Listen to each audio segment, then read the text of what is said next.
Today, AKC Live salutes the working dog. What better way to spend the next 20 minutes than to take a break so you can watch our canine friends do all the work. It's now on AKC TV.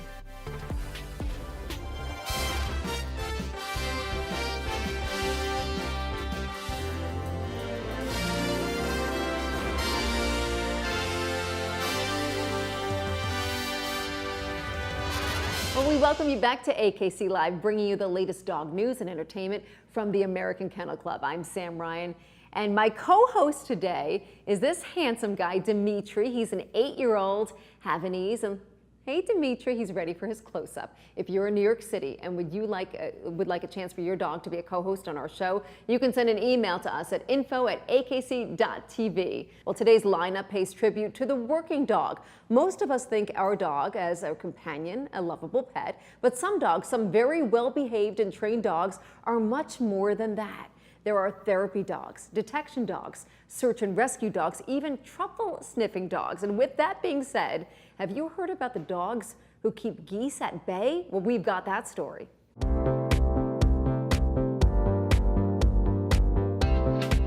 Hi, my name is James Reed. I'm the Director of Grounds and the Island Caretaker for Governor's Island. My job is I get to manage this 172-acre island here in the middle of New York City Harbor, and these 3 dogs help me do it. Governor's Island has interesting history. From the beginning of the Republic, it was an Army base, so it's off limits to the public. The City of New York took over the island from the federal government in the early 2000s, and since then the city has been developing it into a major public space. The native population of Canada geese has been increasing every year for about 2 decades. Each goose can consume up to 4 pounds of plant material a day, and they can poop about 1 pound of material a day, which really caused a lot of problems in our fields. People did not want to picnic, and the Little League did not want to play, so we tried a number of things to basically discourage the geese from coming to the island. The only thing that makes them actually take off and leave the site are the dogs. All of our dogs come from a rescue program. We're adamant about that. We want to make sure that we're helping bring working breeds back into working environments. So we started with Max in 2015. He was our first dog, and he was a tremendous success. So we started looking immediately for a second dog. Quinn has been a huge help. 2 of them work in tandem. They work quite well. And we expect Chip this time next year to be a fully working dog. He's still young, so he's going through just basic obedience training now. They're not really chasing the geese, they're actually trying to herd them. There's a lot of eye contact with Border Collies. They're constantly looking at you, trying to figure out what you want them to do. You just want to put words to their natural behavior. The standard herding commands, come by, means go out to the left. Quinn has learned it just the opposite, so she goes to the right. So they'll circle a flock on both sides, and it makes them fly away. Border Collies have the most natural herding instinct of all of the working breeds. One thing to understand about Border Collies is they have gears. So when they're working, they have like low speed and high speed, but then they have neutral. And you have to train them situations like right now where they're neutral, where they know that they're in a safe space and they're not going to get excited. So when they're riding in a golf cart, that's when they need to be in neutral mode. And when they're in neutral mode, they can be around people. They're aware, they're personable, they want attention. So when they're not actually chasing geese, they spend a lot of time with us just patrolling the island, interacting with the public, working with us, doing our jobs, and then just being ambassadors. They have a very popular Instagram feed that Mike started, and he has a huge fan base. People come out and see him. He remembers them. He has his own friends. He works all of our major programming events like Jazz Age and Picnic. He just loves the attention. Governor's Island has a history as a fortification in New York City Harbor. It was actually the first major fortification of the United States of America, and it was the home of the First Army. So this island has a history for protecting not just the harbor and the city, but the nation. And these dogs, they take up that spirit.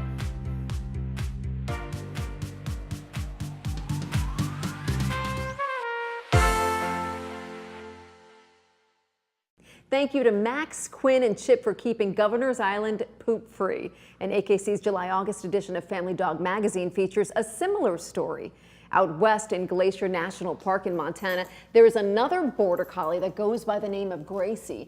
Now, this working dog keeps mountain goats and bighorn sheep at bay. She is part of the Bark Ranger program, and that is run by Glacier National Park Conservancy. It's Gracie's job to train wildlife to stay away from popular areas in the park to prevent dangerous human-wildlife interactions. Now, she's trained not to make physical contact with wildlife, and once wildlife are at a safe distance away, the shepherding stops. On behalf of AKC.TV, we thank Gracie and herding dogs everywhere for their diligent work. And like the Governor's Island dogs, Gracie has her own Instagram account, @BarkRangerNPS. Thank you to the National Park Service and AWBL for supplying all of these beautiful images. Some dogs are born to be working dogs. Pick of the Litter is a new documentary that follows a litter of puppies from the moment they're born through a 2-year odyssey as they train to become guide dogs for the blind. AKC has an exclusive clip of the film. Let's take a look. I just don't want to cry. Can't cry. I know. Oh my goodness. Here's Phil. Hi, little man. First car ride? Yeah. What do you think of that, huh? All right. No longer empty nesters. Right. Not for another year and a half, maybe? I would be lying if I said I wasn't worried about making mistakes, but when this is all said and done, I want him to be in the best shape possible in terms of being ready for the formal guide dog training so that he makes a big difference in somebody's life. We're here, Phil. Here we go, little man. So I'm just going to pass the leash across to you, and then you can just say his name and just bring him on over very gently. We're not forcing him to do anything. It's willing cooperation. So Phil. don't click your fingers. Make sure he's on your left-hand side, Patty. We don't say nice right now. We're not going to give him any kibble out of the crate. So when he whines, we're just going to move out of the room. And we're not at the come stage right now. It's best to actually not have shoes that have laces. You do have to stay off the floor, sweetheart. I'm sorry about that. Are you sleeping downstairs or upstairs? Upstairs? I would think about the sofa. And then visitors keep to the bare minimum. Okay. Put him to bed at 10, and you need to go to bed at then as well. All right. Okay. You're good. You'll be fine. There's all these things that I need to do and remember to do, and it's kind of like a baby where you come home and it's kind of, okay, now what? And joining us now, Pick of the Litter director Don Hardy. So Don, what inspired you to make this film? Well, Guide Dogs for the Blind is an organization we've known for a while, and we're just always fascinated with their work. And in our careers before we became documentary filmmakers, we'd done a couple of short stories on them for the news. We worked for NBC News in the San Francisco Bay Area. So we knew about their work and just were intrigued to try to tell it in a larger way. And we weren't there in our careers yet, back when we were in the news business, but once we moved out and started making documentaries, we did films on all kinds of different subjects. But then we came back to Guide Dogs for the Blind and hit on the idea to try to tell the story about one litter of puppies on their quest to become guide dogs. And we thought that would be an interesting idea to film, and would get viewers invested in the dogs and their stories and pick their favorites. And that is the idea that became Pick of the Litter. So you talked, Don, about the familiarity in the guide dogs and your experience with them, but what surprised you the most in making this film? Boy, what surprised me the most? I think how fast they train the dogs, because they ultimately, the dogs are mobility devices. They're really there to help a person get from point A to point B. And the quicker that they can do that, the less distractions can come into play. So the challenge for me trying to shoot the film was just being able to keep up with the dogs, because they train them so fast. And then once they're paired with a visually impaired person, they can slow them down and make them appropriate for the speed in which that person walks. But in those training sessions, they really move quickly. As you're speaking, we're seeing some footage of the dogs, and they certainly are adorable as pups. Now, do you have a dog yourself? I do. I have a dog named Buddy. He is a mix, a delightful mix that came from a rescue out near Sacramento, California. But yeah, he was there for a lot of the filming. You know, he was my emotional support when I got home after long days out in the field. I want to ask you, was there anything new that you learned about the canine-human interaction, especially of a working dog-human interaction? Well, I think yes. The amount of people that come in contact with these dogs to help train them along the way starts from the day they're born at the Guide Dogs for the Blind campus, and there's people there that help nurture them, and then they go out with these volunteer puppy raisers. And those are the folks that take them into their homes and teach them all the basic commands and socialize them. And then they go back to the campus for the real training with the professional trainers. There's just so many different people that come in contact with them to help them on their journey. And we meet a lot of them in the film. And for me, I guess I never really thought about just how many people would have to help shape these dogs. Now, as far as these dogs featured in the film that we're talking about, it's like we're watching them grow up. Where are they now, and what are they doing now? Well, I don't want to give away any spoilers, but they're all they're out there being very healthy dogs. Some of them make it all the way and are partnered with visually impaired people, and they're living great lives with them. Others didn't quite have what it took to become a guide dog, but are living great lives doing other things in service of their people. So where can and how can we see this film, Don? Yeah, we're delighted to say it goes into theaters in New York and LA on August 31st, and then it goes to the Bay Area and a few other markets the following week on September 7th, and then keeps going out from there. So I think we're in about 40 markets right now where we'll be able to see the film theatrically, which is great. And I think as a filmmaker, you want people to share that experience and be able to, it's a good film to watch with an audience. Everybody gets really into it and is rooting for dogs and is there for the ups and downs and the roller coaster that the training process is for them. And to take that journey with an audience is great. And the film will also be available on all of the major VOD places too, like iTunes and all that stuff. I mean, I just know from watching along and reading the story, it sounds like it's something that one would get emotionally attached to. How difficult was it for you not to get so emotionally attached to them? Yeah, it was more difficult than maybe your regular documentary. We both, my partner Dana and I, we had our favorites, and we were invested in all their journeys. We were there from the day they were born, so they had bonded with us as well. And one of the dogs in particular, his name is Phil. Phil and I had a very special bond. So whenever I showed up to film him, I would have to make a point to go over and say hello before we could really get down to the training. We just have that connection. So it's great to now stay in touch with them and know where they are and know that they're doing these, great jobs and in loving homes. It's been a very special film to make. Well, we cannot wait to see Phil and his friends and their journey. Don, thank you so much for joining us. Thanks very much for having me. Hard work and no play? Well, that doesn't seem right. Every good working dog deserves a party, and Sherelle Starr has some tips on what it takes to throw a good dog celebration. From bar mitzvahs to gotcha galas to birthday bashes, throwing a party for your pup can be a strenuous feat sometimes, but it doesn't have to be. We've rounded up some excellent tips from a premier party planner to make it an easy task for you. Come check them out with us. So Haley, thank you so much for having me here. Can you tell me a little bit about Parties NYC? Sure, so we are a full service party planning company for dogs and their owners, and we specialize in birthday parties, adoption anniversaries, and we do monthly public events as well. You've really become the premier dog party planning company in New York City.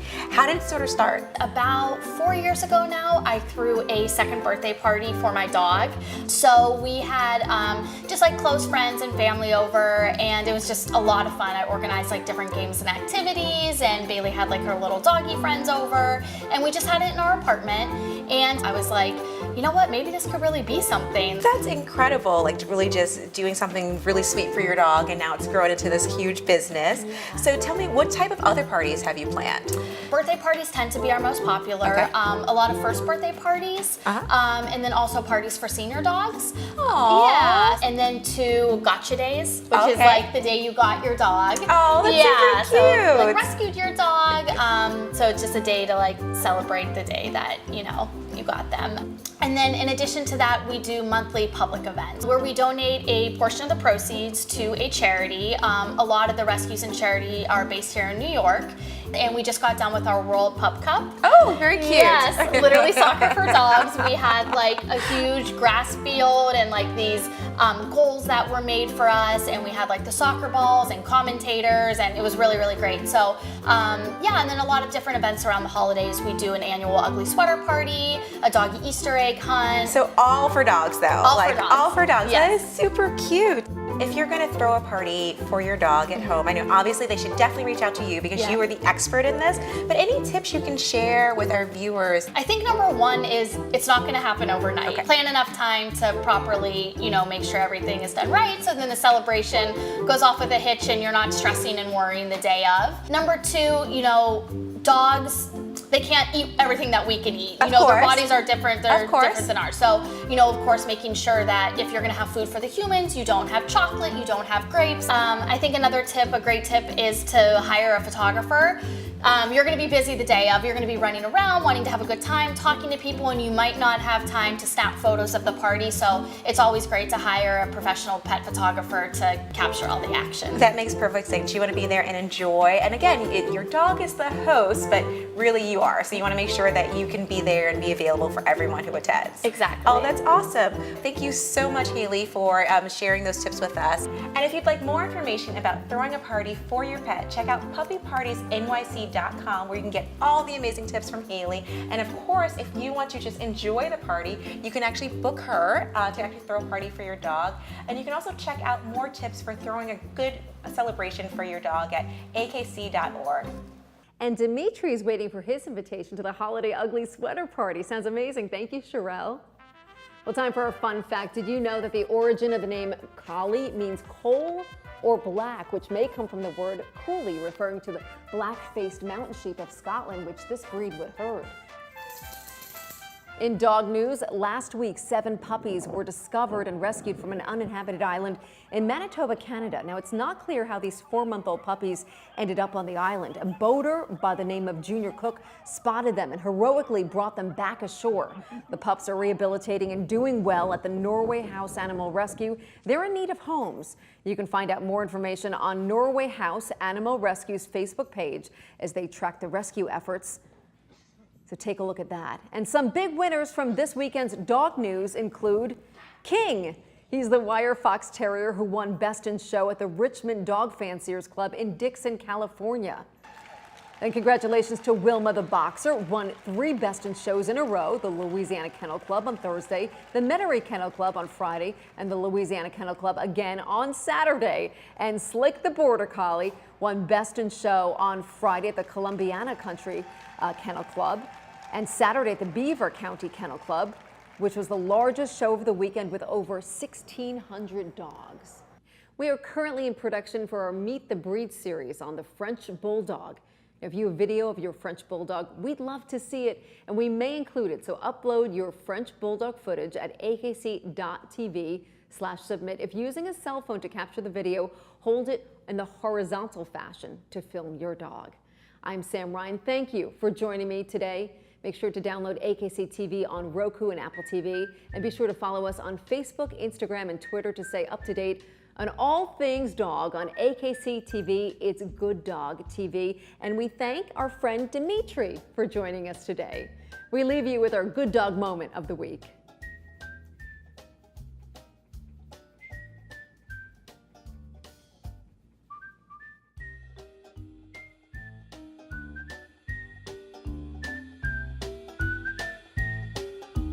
Furniture provided by the dog-friendly Mitchell Gold and Bob Williams. Comfort for all.